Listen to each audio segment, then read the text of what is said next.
todos temíamos aconteceu.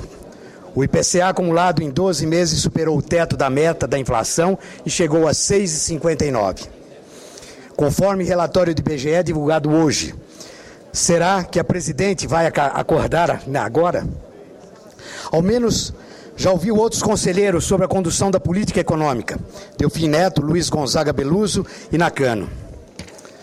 Ainda que não admita publicamente, afasta-se do ministro Guido Mantega, que, convenhamos, morreria de fome se tivesse que fazer previsões. Estaria desempregado em qualquer consultoria. O fato é que a própria presidente deve estar desconfiada do otimismo de alguns economistas, cujas previsões apontam para crescimento do PIB em torno de 3% para 2013. Se isso se confirmar, será uma vitória após 2 anos de verdadeira e inquestionável estagnação da economia. Mas, a julgar pela previsão anteriores, sobretudo do ministro Mantega, a presidente e o Brasil, lamentavelmente, correm sério risco de frustração. Nenhum dos esforços realizados pelo governo no sentido de estimular determinados segmentos produtivos tem sido suficientes para alavancar investimento no setor privado. Existe hoje extrema desconfiança dos empresários em relação às ações do governo. Não há um plano consistente, um conjunto de metas de médio e longo prazo para dar um norte ao Brasil. As medidas são muito pontuais, tímidas e insuficientes para dar uma guinada numa economia que se arrasta e dificilmente decolará até 2014. E o Banco Central, que precisa ser independente para tomar a frente, está acomodado e submisso ao Poder Executivo, diante da fraca atividade econômica de uma inflação que foge ao contrário. Assim como o ministro da Economia, o presidente do Banco Central, Alexandre Tombini, espera por um milagre. Há um quadro perigoso que ameaça a economia brasileira. Combina-se alta sistemática da inflação e pífio crescimento econômico. Isto é grave por 3 razões. Primeiro, mostra que a inflação, além de estar alta, generalizou-se e já não pode mais ser vista como sazonal ou pontual. Segundo a inflação, o crescimento pífio gera uma recessão. Terceiro, com certeza o mais grave, o Banco Central tem demonstrado total submissão à presidente na condução da política monetária. O último relatório trimestral da inflação sinalizou leniência. Diante do problema, deixou claro que vai tolerar o aumento dos preços na esperança de que a economia se recupere. Tombini só age se a presidente mandar.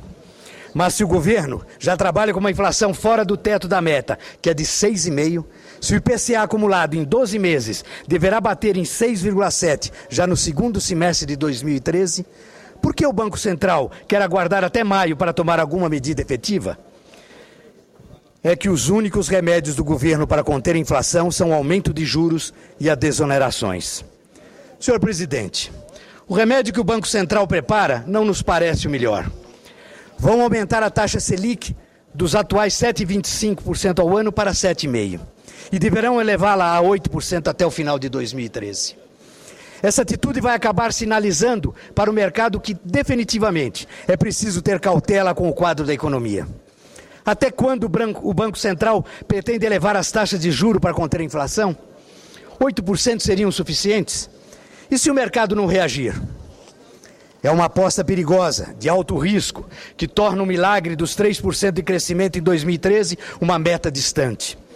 Mas, senhoras e senhores senadores, como oposição, nós queremos e devemos oferecer alternativas e soluções para esse problema.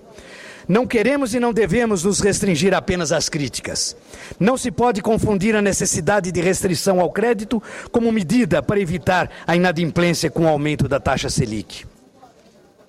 Ambas são medidas para conter a inflação, mas a restrição ao crédito não traz de volta o fantasma dos juros exorbitantes que aterrorizou o Brasil. Aumentar a taxa Selic não seria efeito esperado. Ao contrário, vai mostrar que de vez ao mercado uma realidade nada otimista para os próximos anos. Como bem observa o economista Sérgio Vale, o que leva ao crescimento é dar a percepção de que é interessante investir no Brasil. Mas os investidores estão cada vez mais reticentes, porque a qualidade regulatória caiu. Segundo o Banco Mundial, estamos bem abaixo de outros países da América Latina. As decisões regulatórias do governo são vistas como uma decisão pessoal da presidente.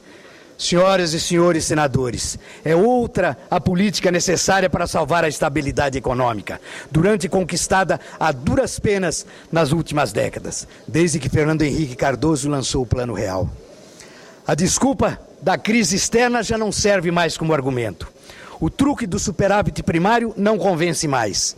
As manobras escandalosas para fechar as contas de 2012 mostraram a fragilidade do Estado, que vende uma imagem de forte, mas interfere de forma equivocada na economia.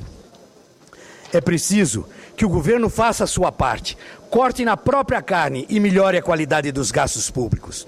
O governo da presidente Dilma precisa resolver os problemas estruturais do Brasil.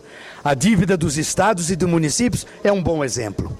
A concentração de recursos na União sufoca demais entes federativos e inviabiliza o fomento à economia regionais. Quando possível. As políticas de reduções de IPI e desoneração, por sua vez, são injustas e preconceituosas. Injustas porque não há critérios claros e precisos para a concessão desses benefícios. Quando possível. Além disso, o empresário nunca sabe quando serão ou não retirados. Preconceituosas porque fazem uma distinção equivocada sobre as mais diversas atividades produtivas. Deu uma parte, senador. Porque se desonera a folha de pagamento de 25 setores num primeiro momento, depois mais 14 setores, por que não se desonera a folha de todos os setores? Com muito prazer concedo a parte, senador Mário Couto. Senador Ciro, quero lhe parabenizar pelo discurso na tarde de hoje. Relevante, numa hora certa, bem conceituado. Senador, a população brasileira hoje está preocupada. Volta o câncer chamado inflação neste país, senador. Não tem quem negue e não tem mais nenhum conceito que se possa mentir em relação a isto. A inflação bate na porta do brasileiro. Eu não sei qual foi, senador, a revista ou jornal que eu li, que o tomate, aliás, o político, pode ficar tranquilo que agora nele não será mais jogado o tomate, porque o tomate está muito caro.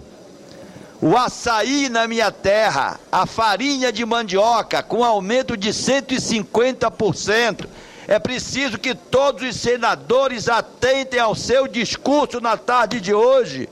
Era o meu, infelizmente não pude fazer ao combater a corrupção no meu estado. Mas o seu discurso merece eco em todos os lares brasileiros. As donas de casas que estão sentindo na pele o preço aumentar. Volta a inflação brasileira, infelizmente.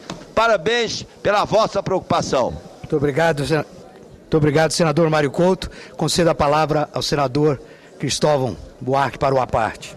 Senador, na mesma linha do senador Couto, Mário Couto, eu quero dizer que é bom ter alguém trazer esse discurso. Na verdade, nós devíamos, de certa maneira, parar o Senado, senador Mário Couto, durante algumas horas, com todos os senadores presentes, para discutirmos a gravidade do risco inflacionário. Que se a inflação chega a 2 dígitos, como se diz, tudo mais se desarticula. Começa que a Bolsa Família se acaba, consumida pela inflação dos bens de consumo que são medidos pelo chamado IPCCA1, que mede a inflação dos pobres, que já chegou a 12%. Segundo, porque os empresários e os próprios consumidores, todos nós, perdemos noção. Terceiro, que o movimento sindical vai querer, até normalmente, indexar os salários. E indexando os salários, aí ninguém segura mais a inflação. Não indexando, ninguém segura mais os trabalhadores. Nós deveríamos transformar esse seu discurso num grande debate nessa casa. Eu lamento que a gente não esteja fazendo isso e a inflação está passando ao largo ou através de assessores técnicos da presidenta, como eu vi, o ministro Delfim Neto, o Nancano e outros.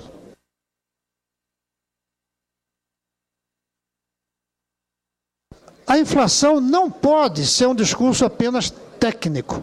A inflação é um problema político, porque para combatê-la precisa de decisões que trazem sacrifícios. Para tê-la, provoca-se outros sacrifícios. E alguém tem que pagar. É uma questão política, sobretudo. E parece que nós estamos um pouco ausentes no discurso sobre inflação, salvo um ou outro, como o seu discurso, e o que eu vou fazer depois do senhor, na mesma linha. Muito obrigado, senador Buarque. E concluindo, senador, o que se percebe é um improviso descabido um atrás do outro. Não temos a menor dúvida que, nesse ritmo, a presidente vai ter fama de boa gestora se apagar. É difícil acreditar que a presidente Dilma Rousseff vai deixar escapar a oportunidade histórica de usar a sua força política e a popularidade em favor da aprovação de uma inadiável reforma tributária. O Brasil precisa respirar, senhor presidente, sair desse sufoco. O país não pode jogar por terra todo o esforço da estabilidade econômica, construída ao longo das últimas décadas. No dito popular, é hora de o governo parar de pisar no tomate. Obrigado, senhor presidente.